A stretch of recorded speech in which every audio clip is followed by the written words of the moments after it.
Good morning, everyone. Welcome back to chemistry class. In the previous lecture, I talked about matter and its particle nature. So what is matter?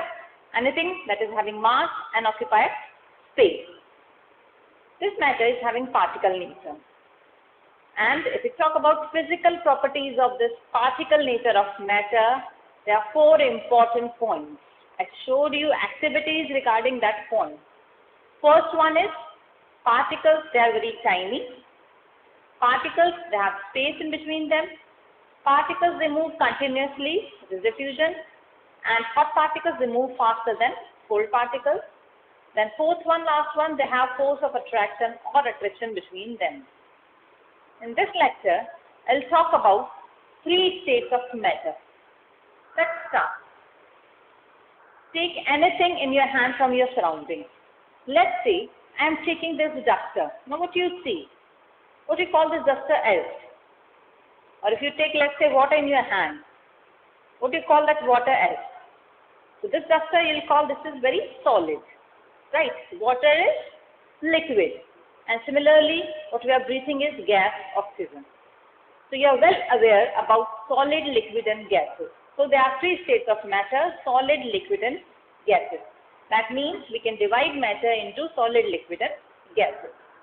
And it is easy to see surrounding yourself what things are solid, what are liquid and what are gases. So what I am going to do in this lecture? So this lecture will go into detail of these states of matter. We do detailed study. We will study about internal structure and how internal structure of these three states is responsible for all the properties that they show. Okay, so let's start with solid.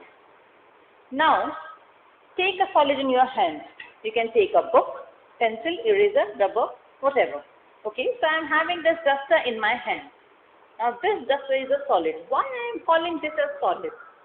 One of the properties that directly comes into mind is it is having volume and it is occupying some space, right? It has fixed shape, right? It has some volume, right? So this is if I put this side or here on this table, it will remain same in its shape and it will occupy that much of volume only. So all solids, they have definite shape and volume. So this is first property of solid. So solid, first property, fixed shape and volume. You can take anything in your hand. Even if you if you will take a rubber band, when you stretch it, its shape will change. But in the end, when you remove that stretching, that force, it will regain its original shape. So they have fixed shape and volume. This is the property of solid. So coming to second property of solid. If I try to compress this duster, can you able to compress the solid thing in your hand? It's very difficult, right? It's very difficult to compress. You cannot compress them more. You cannot change their shape. What you can do is either you can break them, and if in case you are able to compress them, or like in the case of rubber, you can stretch them, but in the end they will regain their original shape. So this compressibility of solids is very high. That means they are incompressible. You cannot compress them. Okay. If you apply more force, either they will break, or in some cases, though they may change shape, but they will regain their shape. Does that mean solid cannot be changed into other states? Yes, it can be. That we will see later on. But as of now, solids, you can see at room temperature they are incompressible. You cannot compress them and change them. Okay. So I can write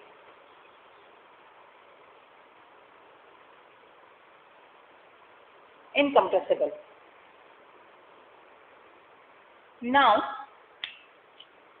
let's move to third property of solid. They have fixed shape and volume. Okay. They are incompressible. Okay. Now, let's come to internal structure of solid. Internal structure means how they are arranged, how the particles of the solid are arranged inside. They are very compact. They are very close to each other. Okay. So this particle, if I have to draw this structure of solid, the particles very close to each other. And because they are very close to each other, they have very large force of attraction between them. They are very compact. Okay, the particles very close to each other, so they have high density. This also I can see with this internal structure. So if this is internal structure where particles are close to each other,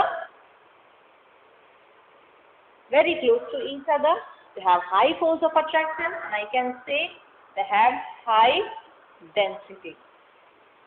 And because of that, it is difficult to break them. Okay, so they have high melting and boiling point also. To melt them, you have to apply very large amount of energy.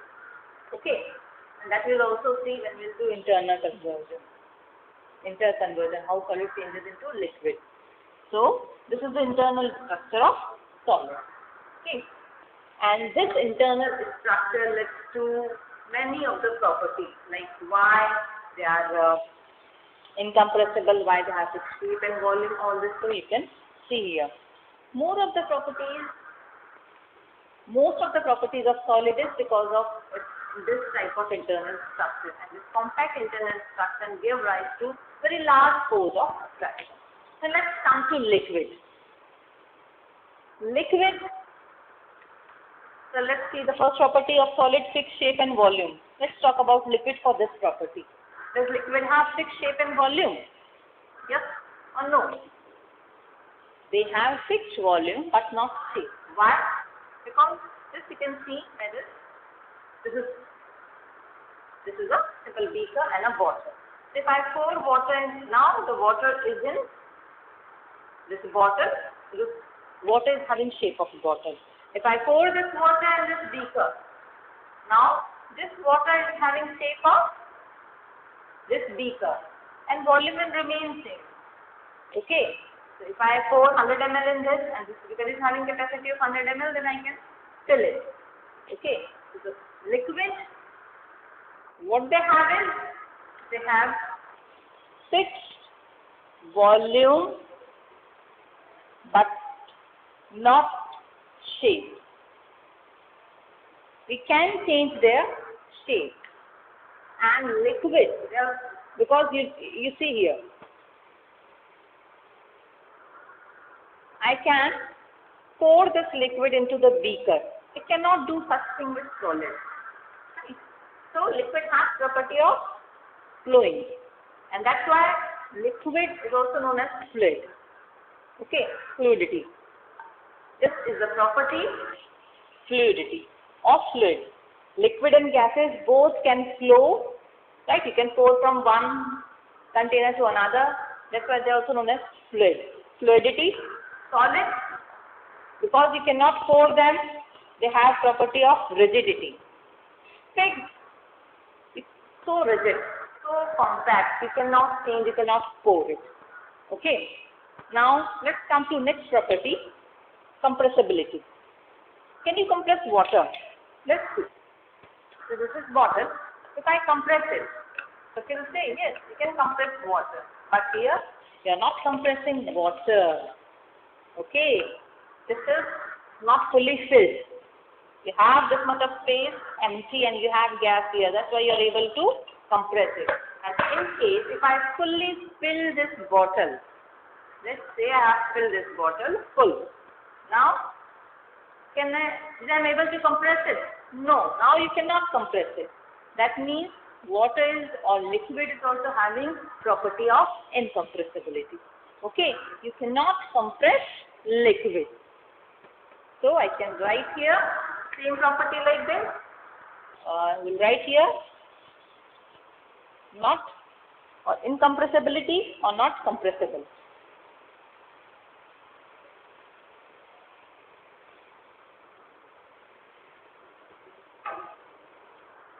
Okay. Now let's move to, okay, so this is done, okay, internal structure of liquid.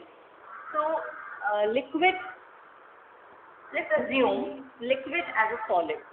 Let's suppose liquid is having internal structure like solid, very compact.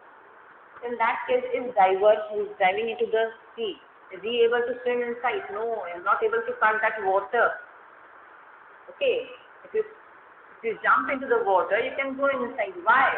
Because water is having property that it can give you space in between it. Its internal structure is not that much compact. And if it is compact, like solid, it can never dive into the water. Okay, so you have to see internal structure. We'll draw here internal structure. The particles are little bit apart as compared to solid. They are not as compact of very high density as compared to solid. The density is not very high. They are not very close to each other. Force of attraction between them is less as compared to solid. That's why you can cut through the water. You can dip your hand or the finger inside the water. So let's say this is solid.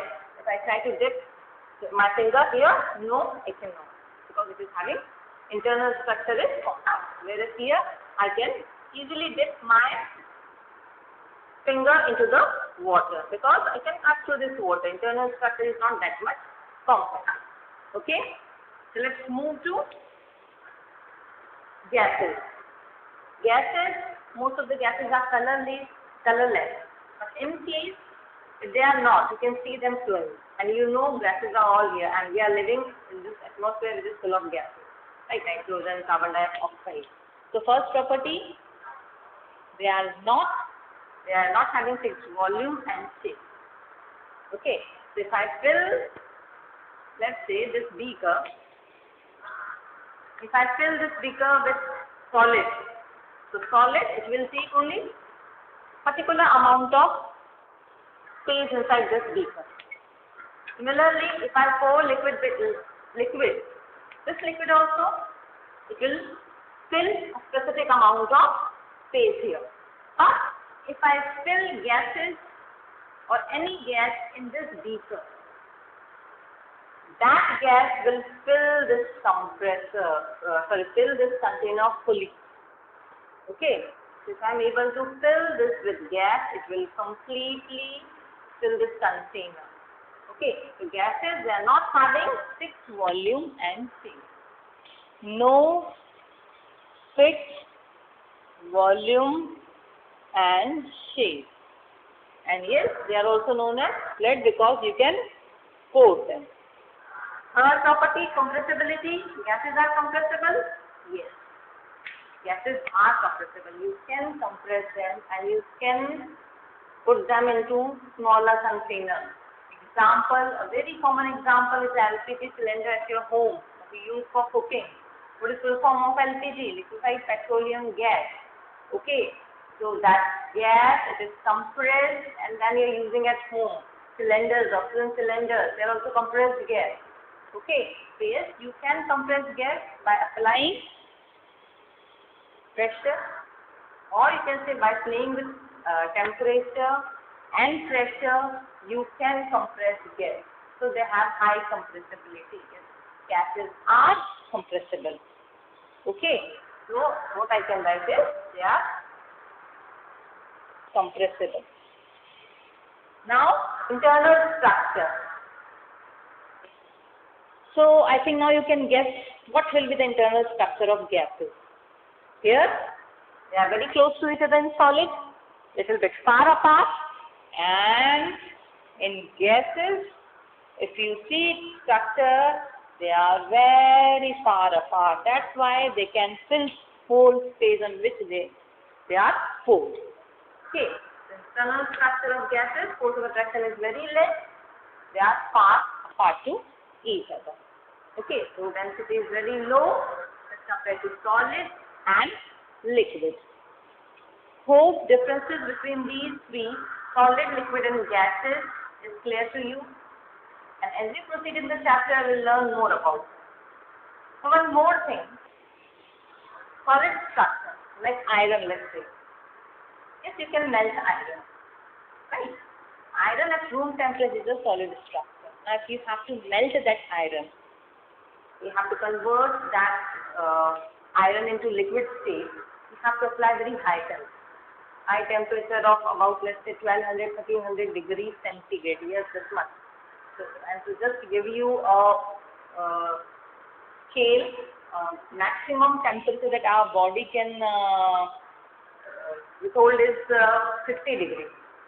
So 50, and you compare it with melting point of iron, it is, you can take 1500, 1200, 1300. So if you heat iron at that much of temperature, then it will melt into liquid, and what you will get is liquid iron.